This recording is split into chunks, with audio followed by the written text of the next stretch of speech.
The miracle work.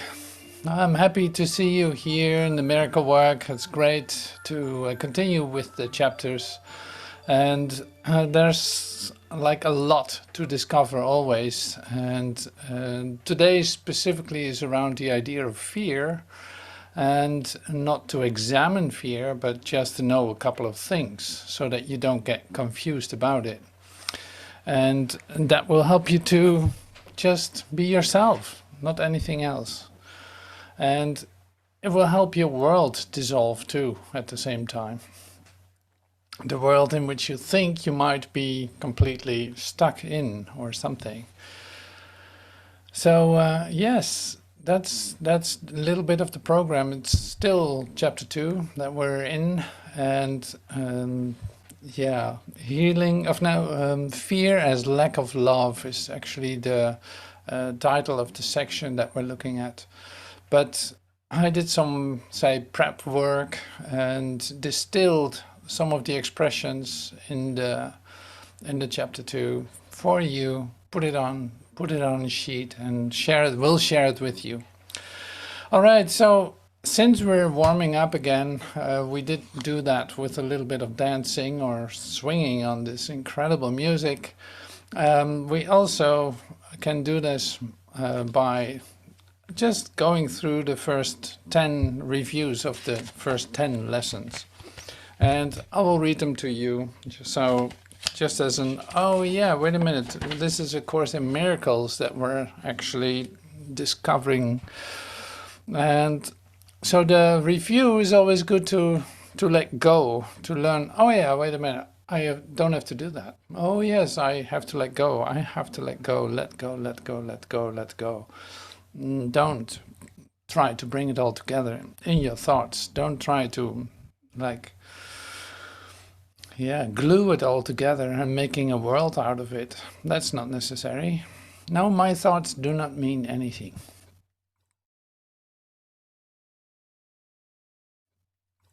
For instance, so nothing I see, for instance, means anything. The reason this is so is that I see nothing and nothing has no meaning. It is necessary that I recognize this, that I may learn to see. What I think I see now is taking the place of vision. I must let it go by realizing it has no meaning. I must let it go by realizing it has no meaning, so that vision may take its place. And here's lesson 2. I have given what I see all the meaning it has for me. I have judged everything I look upon, and it is this and only this I see. This is not vision. It's merely an illusion of reality, because my judgments have been made quite apart from reality. And I'm willing to recognize the lack of validity in my judgments, because I want to see. My judgments have hurt me, and I do not want to see according to them. I do not understand anything I see. How could I understand what I see when I have judged it amiss? What I see is the projection of my own errors of thought. I do not understand what I see because it is not understandable. I do not understand what I see because it is not understandable. There's no sense in trying to understand it. But there's every reason to let it go, to let it go, to let it go, and make room for what can be seen and understood and loved. I can exchange what I see now for this merely by being willing to do so. Is this not a better choice than the one I made before? These thoughts do not mean anything. The thoughts of which I am aware do not mean anything because I am trying to think without God. What I call my thoughts are not my real thoughts. My real thoughts are the thoughts I think with God. I am not aware of them because I have made my thoughts to take their place, and I am willing to recognize that my thoughts do not mean anything, and to let them go. And to let them go. I choose to have them be replaced by what they were intended to replace. My thoughts are meaningless, but all creation lies in the thoughts I think with God. I'm never upset for the reason I think. I'm never upset for the reason I think because I'm constantly trying to justify my thoughts. I'm constantly trying to make them true. I make all things my enemies so that my anger is justified and my attacks are warranted. I have not realized how much I have misused everything I see by assigning this role to it. I've done this to defend a thought system that has hurt me and that I no longer want. I'm willing to let it go. I'm willing to let it go. I am upset because I see what is not there. Reality is never frightening. Reality is never frightening. It is impossible that it could upset me. Reality brings only perfect peace. Reality brings only perfect peace. When I'm upset, it is always because I have replaced reality with illusions I made up. The illusions are upsetting because I have given them reality and thus regard reality as an illusion. Nothing in God's creation is affected in any way by this confusion of mine. I'm always upset by nothing. So lesson 7, I see only the past. As I look about, I condemn the world I look upon, and I call this seeing. I hold the past against everyone and everything, making them my enemies. When I've forgiven myself and remembered who I am, I will bless everyone and everything I see. There will be no past and therefore no enemies, and I will look with love on all that I failed to see before, and I will look with love on all that I failed to see before. My mind is preoccupied with past thoughts. I see only my own thoughts, and my mind is preoccupied with the past. What then can I see as it is? Let me remember that I look on the past to prevent the present from dawning on my mind. Let me understand that I'm trying to use time against God. Let me learn to give the past away, realizing that in so doing I'm giving up nothing. I see nothing as it is now. If I see nothing as it is now, it can truly be said that I see nothing. I can see only what is now. The choice is not whether to see the past or the present. The choice is merely to see whether to see or not. What I've chosen to see cost me vision. Now I would choose again, that I may see. My thoughts do not mean anything. I have no private thoughts. Yet it is only private thoughts of which I am aware. What can these thoughts mean? They do not exist, and so they mean nothing. Yet my mind is part of creation and part of its creator. Would I not rather join the thinking of the universe than to obscure all that is really mine with my pitiful and meaningless private thoughts? Okay, so one more. My meaningless thoughts are showing me a meaningless world. Since the thoughts of which I am aware do not mean anything, the world that pictures them can have no meaning. What is producing this world is insane, and so is what it produces. Reality is not insane. Reality is not insane. And I can have real thoughts as well as insane ones. I can therefore see a real world if I look to my real thoughts as my guide for seeing. All right, so this is our little warming up and letting go. It's like, oh, right, yes. My thoughts do not mean anything. The thoughts of which I'm aware have nothing to do with reality. That's that part of my mind that is literally generating thoughts but have no meaning whatsoever. You can use it to pick it up and project it in onto a world, and then you think that what you see is real, but you don't need to do that because it causes tremendous fear. You do something that is not your thing to do, so to speak. Well, this is where we enter into chapter 2, and especially the part that I'm using today to express, in fact, what's beneath this fear idea. It's like, what is causing fear and why is it so coming back all the time? Because it seems like that. It seems like always returning. There's a little threat, there's a little concern, there's a little frown, there's a little hesitation, there's a little doubt. All these are expressions of fear, in fact. Or there's a defense.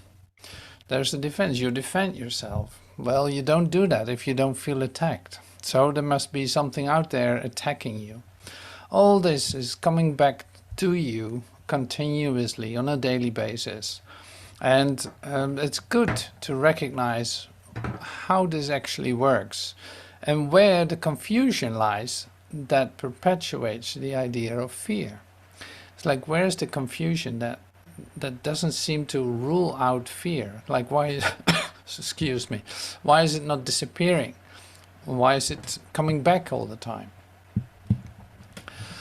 And so that's why we look at it today, and get some beautiful insights about how to deal with it, in the sense of discovering the mechanisms that are lying behind it or beneath it. All right, so I'm sharing with you some of the sheets I made. Focus more attention to this. And I made bullet points, I'm sorry for that. It's like, I don't want to make too many of them because this is not a conceptual teaching. This has nothing to do with concepts. That has to do with the undoing of your beliefs, in fact. So there are some questions too. So do you believe fear is involuntary? Like fear does overcome you, like it happens to do. Do you believe that fear is happening to you? Like it comes from somewhere that makes you afraid? Well, that is not true. So you might believe that fear is involuntary, but it's not true. It is impossible that fear is involuntary. And we will see why. See, here it says only constructive acts should be involuntary, which is like the miracle. It's not under conscious control. It is not done with a certain motive. No, constructive acts as the miracle, as loving your brother as yourself, should be like not under, say, conscious control, but under Christ control. So here it is. Christ control can take over everything that doesn't matter. That's always at your, always available for you. Christ control can take over everything that doesn't matter. And what doesn't matter is what is causing fear, in fact. So it's like there are a lot of things happening, and some of them are causing fear, but you will have to find out how this works. So we come to the point, and we'll see that in a moment. It's like we come to the point, I'll step out of this. We come to this in a moment in which we actually see that you cannot ask Jesus to remove your fear, for instance. You cannot ask that. Because the fear is, literally generated by you. It is not created, but it is generated by you, by your belief in something. You know, that makes a lot of difference. So it's like it is up to you to recognize it and dismiss it, in the sense of recognizing that there's no need for it. So today, to give you a little bit of the, say, the main lines in this, is like fear has always to do with ideas about yourself that you have about yourself. Like, this is taking place in your own bubble, and nobody else has that. It is you. It's like it's happening in your bubble. You see it reflected in the world that you see.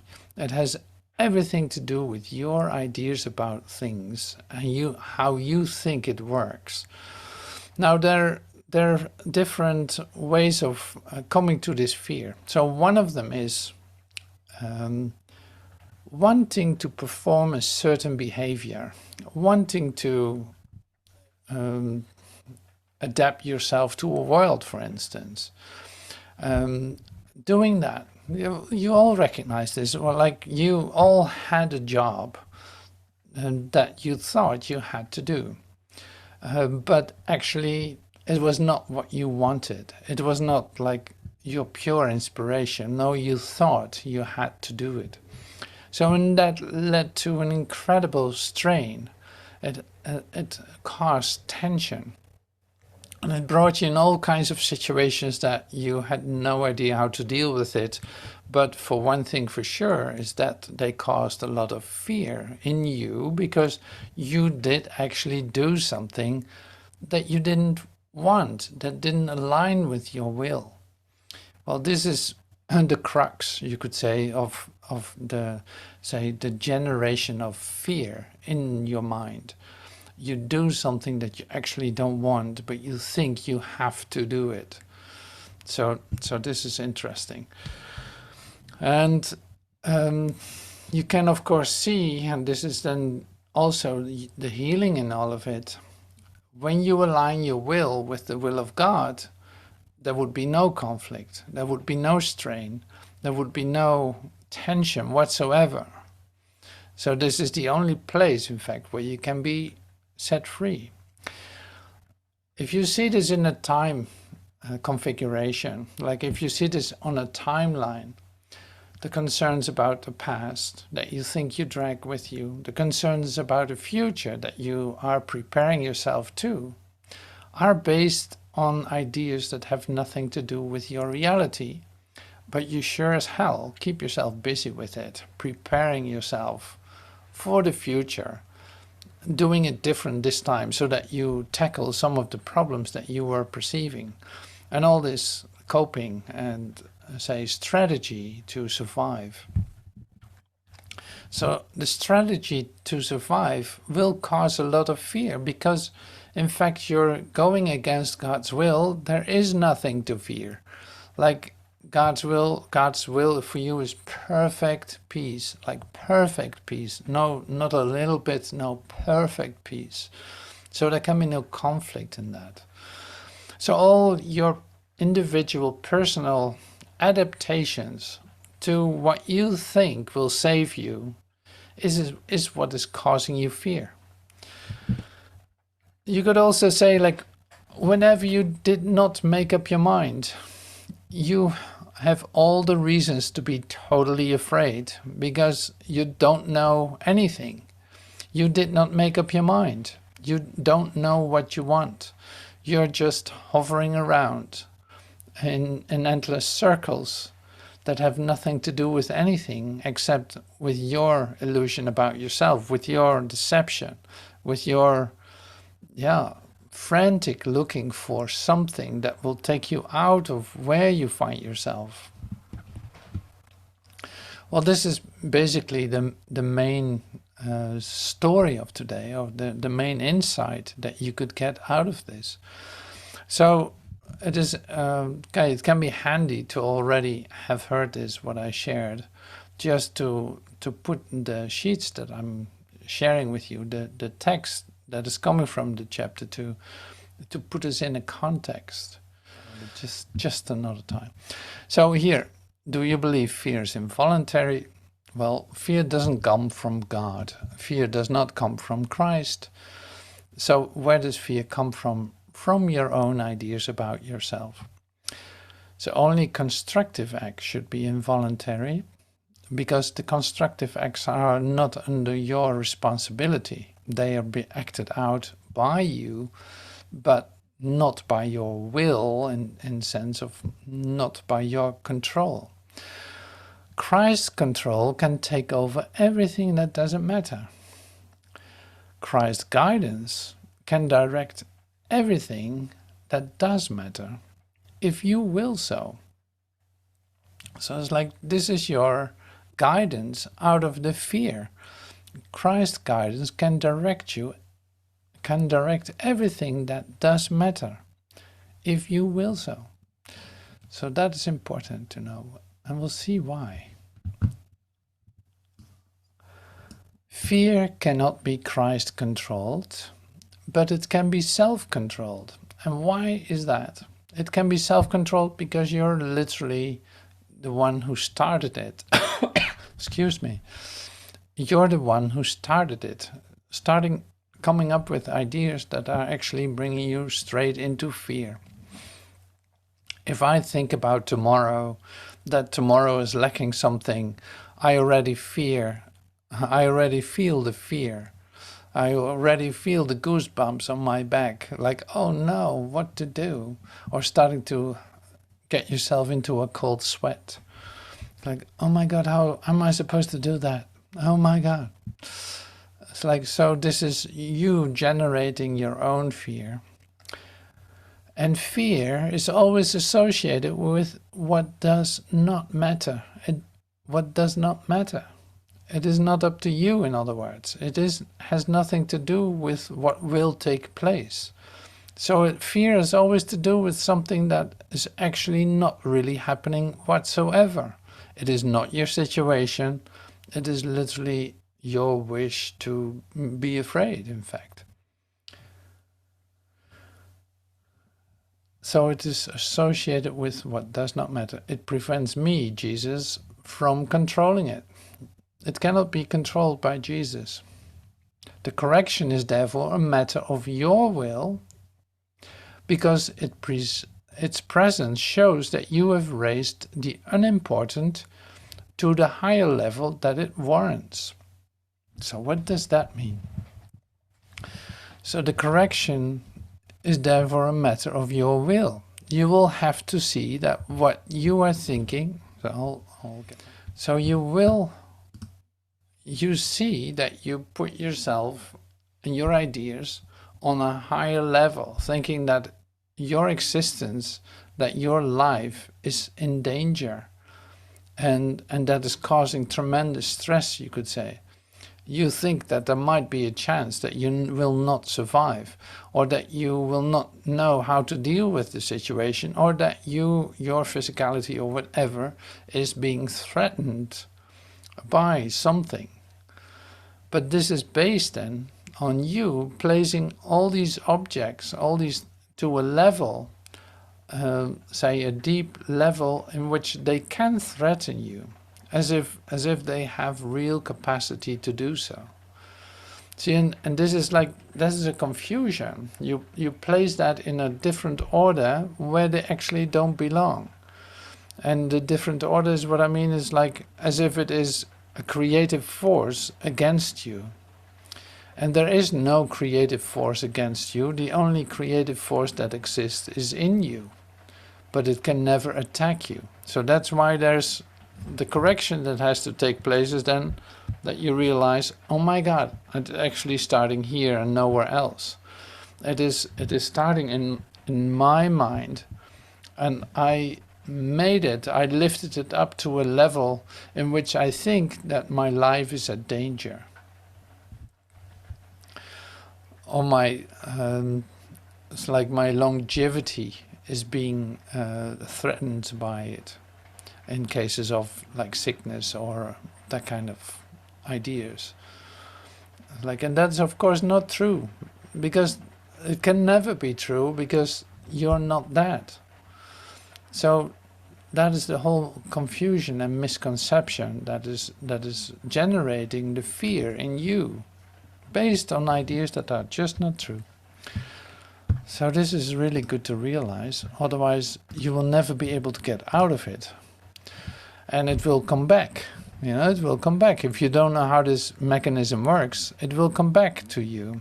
And that's not a threat, but that's just the way it works. You have thus brought it under your will where it does not belong. See, that this is where the confusion comes in. The correction is a matter of your will.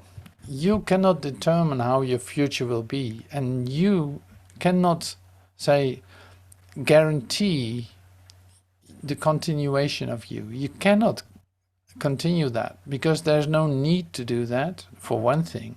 But it's also like God's will for you is perfect happiness. That is happening right now.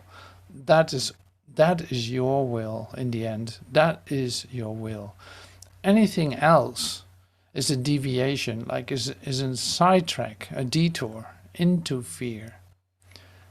So you have brought your ideas and your dangerous situation under your will, as if you want it where it does not belong. This means you feel responsible for it. You also feel responsible for your fears and for the real threat in your experience of yourself about what is coming or what is threatening you. You feel responsible for it. The level confusion here is perfectly obvious. So it's like if you can hear this, that is totally helpful. If you can't hear this, you're in the middle of it. See, what I mean with that is this. It's like, if you can hear this, it means, oh my God, I just completely mixed up my will with the will of God. I mixed it up. I really thought that there's a serious threat, that anything can attack me or disturb my peace, or a contagion that can actually do something to me, make me sick, or all these things. It's like, that is so amazing. So you think that you need to take control over that, that it's your responsibility, while the only thing that would be necessary is to recognize, oh my God, I just misconceived. That's all. I really thought that this was truly happening to me. It dissolves right here. And it is not so. Like, the level confusion where we're talking about is then that you think that you are actually the creator of that, and that you need to take responsibility for it by correcting it. Well, there you get yourself into a good mess. Look at the world. It's like, this is being done continuously, and the only thing that happens is an increase of fear. Well, you see this everywhere. Amazing. So, coming back then, by hearing this, by hearing what's actually being shared, you see that there is no threat. My will is one with God's. That is my safety. This is not God's will. My nightmare, my disaster, my apocalyptic thoughts, that's not God's will. No. I was confused to think so. I just totally missed it. I got myself into a detour. I got myself deeply into fear, really thinking I'm threatened by something. While the only thing that's happening here is a confusion of will. So I don't have to adapt my behavior to make it well. No, I just have to change my mind. I have to make up my mind. What is God's will for me? Would be the only question. Like, God, show me your will for me. And it would be healed. It's like, I don't need any of my ideas and my nightmares. that was just a sign that I needed to stop for a moment and realize, under which guidance am I? What is God's will for me again? See, then you see yourself sinking, in fact, down into the level where you have to be. So sinking into the level where you have to be is what I mean, is like you become then the instrument, the extension of the will of God, instead of thinking that you have to take charge of all of this and that you're responsible for all of this. And so that's essential in this part of what I'm sharing. So I'm pulling up one more of these. Oh yeah, behavior and thought. So you feel responsible for what you do, but do you feel responsible for what you think? And this is a question, not just like that. So this question is one that you play a lot with the idea of responsibility, because you feel responsible for what you do, like you do the right thing in your idea about yourself, but you can think about it differently. You feel do you feel responsible for what you think? Do you think it's like the origin of thoughts is like your thoughts have immediate effects, like they create the real or the unreal, like they create illusions or the truth. And this is exactly where also the deviation is with fear or love. Like, do you feel responsible for what you think? Because you will have to say, you will have to be aware of what you are thinking.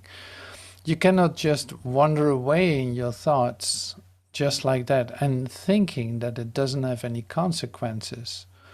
See, and I'm sharing this not as a threat, but just as to reveal the mechanism behind it. Your thinking and your wandering away in your thinking has a lot of impact on how you experience yourself. You cannot separate the truth by giving autonomy to your behavior. You cannot separate the truth by giving autonomy to your behavior, thinking that your behavior is something autonomous, thinking that that goes by itself and that that's not related to your thinking. Well, that's not true. Whenever you are afraid, it is a sure sign that you have allowed your mind to miscreate. That is, have not allowed me to guide it. You must change your mind, not your behavior. And this is a matter of will. So it's like it has to do with the thinking. It does not have to do with the behavior. And that's really interesting, because you see in a religion, whether that's Christian or Muslim or whatever, that there's a lot of emphasis on behavior, at least in the past, but probably today still. It's like sitting in front of the church, having your nice clothes on, shaking well when it should be shaken, shaking your head when it should be shaken, like confirming everything. And in the meantime, your thoughts are somewhere else, who knows where. And see, there's an incongruency between the thinking and the behavior and the will. So, and you see this, for instance, too, in the Muslim religion, where there's a lot of emphasis on form and behavior. I'm not drinking alcohol. I put my scarf around my head. I go to the mosque every couple of hours. I do my prayer in the morning at 4 o'clock, or who knows what. It's like all this is based on behavior. Of course, there's an intention to a certain degree, and I'm not judging it in that sense. It is more like See, there was a lot of emphasis on behavior instead of what are you actually thinking. Now, when you discover, it comes back to you in your discovery of yourself as being the origin of God, like God is within me, which is not in the within that you think it is, but coming from within has nothing to do with form, has nothing to do with your ideas about it, but experiencing it as an inspiration. So this is important. So we continue here with this one. You must change your mind, not your behavior. It's like it doesn't make any sense to change your behavior if your mind is still walking away in all kinds of directions. Correction of fear is your responsibility. When you ask for release from fear, you are implying that it isn't your responsibility. So that's why you cannot ask for anyone to help you being released from fear, because it is your responsibility. It has to do with where you put your value, with where you see yourself, and that needs to be corrected in the mind. You need to see what you're doing, that it is say confusion about your will and God's will.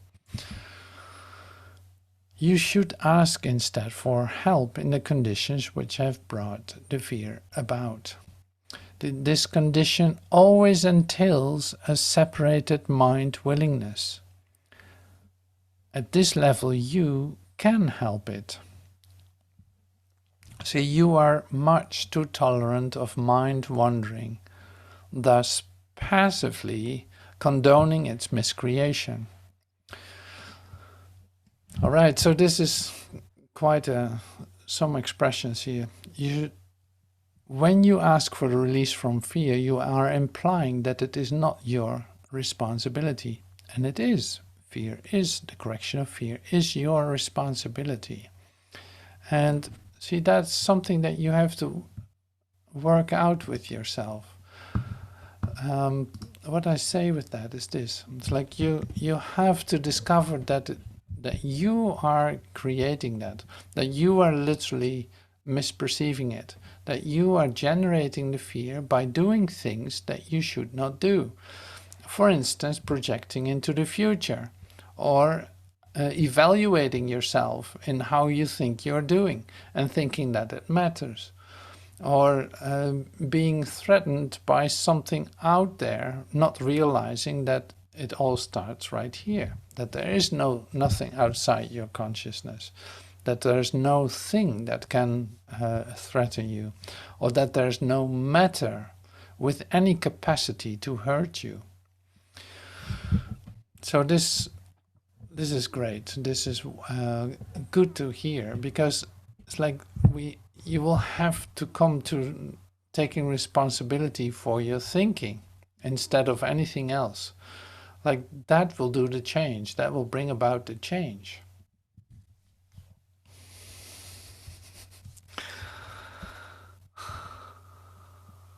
So how are you doing? Are you afraid? Are you afraid that something might be happening? Well, see, there you go again. Then you project it already away from yourself.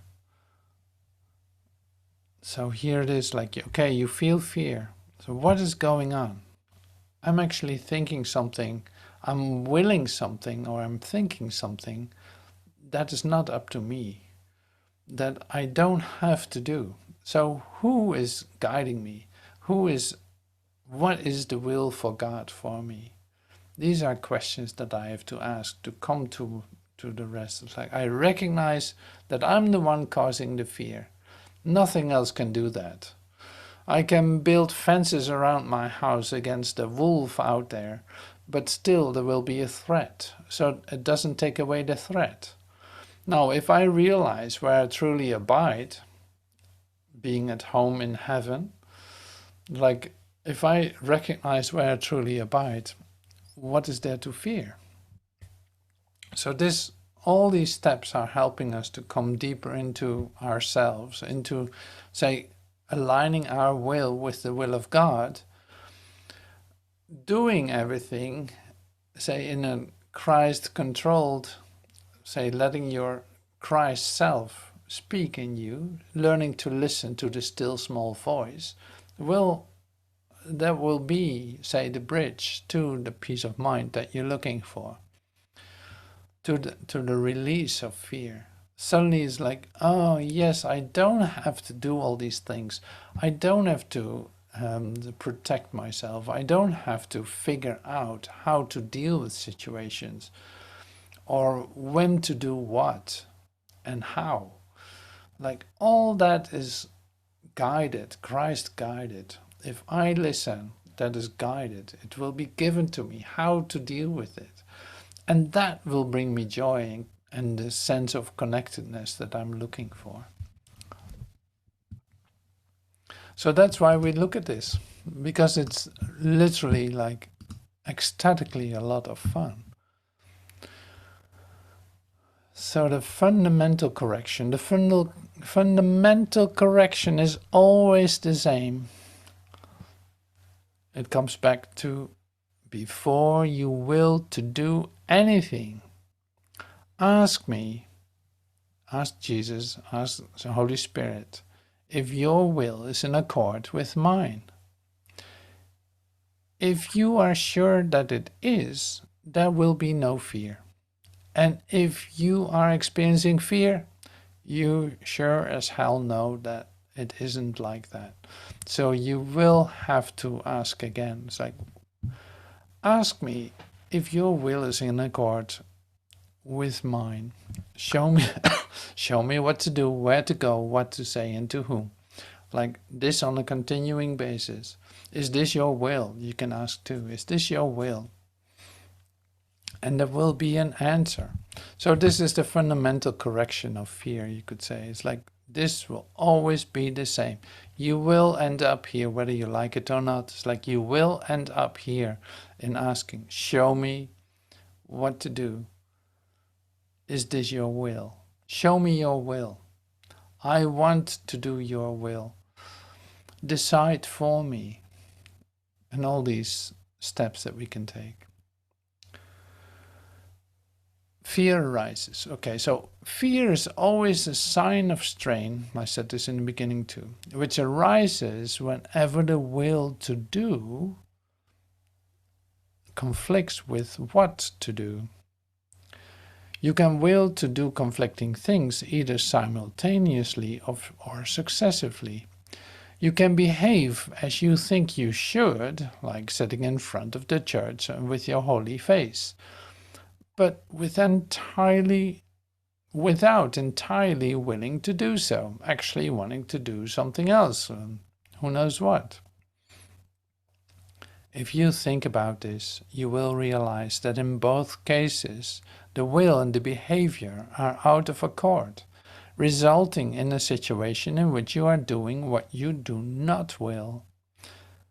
Remember that whenever there's fear, it is because you have not made up your mind. And made up your mind is bringing everything back into the appropriate places. My will is one with God's. I have not a separate will. So God, show me your will. Higher willing. There is no strain in doing God's will as soon as it is also your own. The lesson here is quite simple, but particularly apt to be overlooked. I will therefore repeat it, urging you to listen. So listen to this. Only your mind can produce fear. It does so whenever it is conflicted in what it wills, thus producing inevitable strain, because willing and doing become discordant. The willing and the doing become two. Like you want something else, then you do. This cannot be corrected by better doing. This cannot be corrected by better doing. It can only be corrected by higher willing, by allowing God's will to come to you, by doing God's will and recognizing that is your will, because you share a common purpose.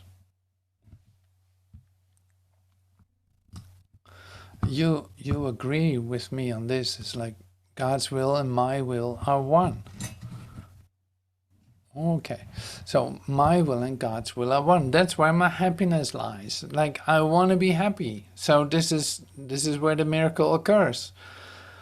Coming back to my alignment with God's will, I feel the release of all the fear and all the strain and all the have-tos and must-dos and should-dos and who knows what-tos. You know, finally I can let go of all these ideas in order to just align with God's will. Show me what to do, where to go. Decide for me. Show me. I listen. Servant, I'm here. Your servant listens. Like God, speak to me. Your servant heareth. Or am listening. Like, listen to the still small voice. Listen to it, because it is your way out of fear. So this is, in fact, what was being shared in this part of the chapter. So it's great to read it again or listen to it. Like, we made this audiobook also with chapter 2. And it is just lovely to dive deeply into this, to recognize, oh yes, this is how that mechanism works. It is pretty simple, but it can easily be overlooked because you're so willing to fix your own problem.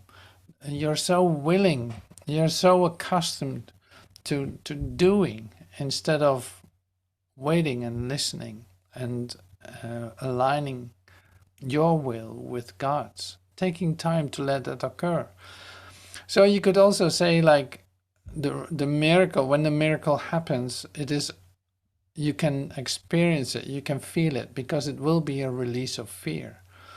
It's like, then suddenly you know again, oh yeah, wait a minute, now everything is aligned again. I'm not trying to force or use strain to make something happen. No, this is all, in fact, given to me. It is my life by grace. It's given to me. It is, say, guiding me. It is helping me in every step that I need to take. It is happening on a moment-by-moment basis. So there's no long future planning related to it. No, it's quiet, it's still, it's one step at a time. What you need to know will be given you in this moment. What you need to say will be given to you in the moment that it happens. Like, then you come into the, say, the flow of life instead of the war of fear, you could say, the conflict of fear. So there will be no conflict in that. So whenever you are conflicted in any way or not knowing how to deal with yourself or where to go with it, you wait. You're not trying harder. No, you wait. You come back and it's like, okay, show me what to do. Oh, I'm feeling that I'm in fear. Wait a minute. So that's a red flag. I have to stop instead of trying to solve it. I have to stop and realize, where do I truly abide? What is God's will for me? Show me that. So then it becomes really simple. So that's really the great healing power of this chapter, of this part of the chapter. It is so fundamental and so essential. Like, every one of us has to deal with it, to find it, your way in it, to find your will united with the will of God. All right, so this afternoon, or it's the 7 a.m. Pacific time, we come together again for the meditation, and it will be like an undoing of fear meditation. So in fact, we do the same thing. And I would love to read it to you right now. So it is lesson 240. Oh, I can get my big book out too. So my big Urtext 240. So here it is. Fear is not justified in any form. Fear is deception. It attests that you have seen yourself as you could never be, and therefore look upon a world which is impossible. Not one thing in this world is true. It does not matter what the form in which it may appear. It witnesses but to your own illusions of yourself. So let us not be deceived today. We are the Son of God. There is no fear in us, for we are each a part of love itself. How foolish are our fears! Would you allow your Son to suffer, God? Give us faith today to recognize your Son and set him free. Let us forgive him in your name, that we may understand his holiness and feel the love for him that is your own as well. Fear is not justified in any form. So we will use this in meditation this afternoon, and it's lovely. It's like it's so perfectly fitting with this. So fear is not justified, and this is something that you have to check out for yourself. Like you have to be alert for that. If I feel fear, I gotta stop. Like it's not justified in any form. There's never a reason to fear. Well, it might happen during your day. So then you stop and recognize that you can ask the question, what is God's will for me? Show me. Or from I let this go, I let this idea go, whatever I walk around with in my mind, and I allow Christ's guidance to come to me. Show me where to go, what to say, what to do. All right, so thank you so much for your attention, and it was a compact class, like full of aspects related to the idea of fear, but in fact helping you to bring it back to yourself, your thinking, and yeah, let's stay in the miracle work to let go of our thoughts about things and allowing our mind not to wander anymore, but just staying on this is like I'm an extension of the love of God. That is my reality. That's where the fun is. That's where the pleasure, like where the true pleasure is. So thank you for that, and I hope to see you soon. Thank you.